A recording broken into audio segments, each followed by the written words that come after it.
Yo estoy poniendo arriba. Y bueno, se te fueron todos los invitados.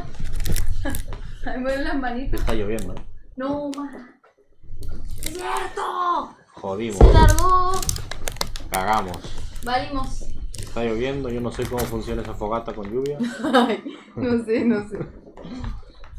A ver. Le puedes decir a Tocata que... Está lloviendo. Dile, está lloviendo torrencialmente y tu fogata se está incendiando. ¿Espera qué? ¡Tocata! ¡Está lloviendo torrencialmente y tu fogata se está incendiando! Torrencialmente. ¿Pero qué es esto? ¿Qué es esto?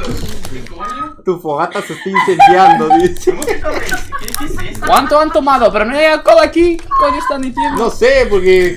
Y el alcohol puro. Espera, ahí está, pues. ¿Quieres tomar así en el Que sí. Ah, bueno, pues vale. ¿Quieres hielo? Ya que estamos viendo el hielo, mira cómo está.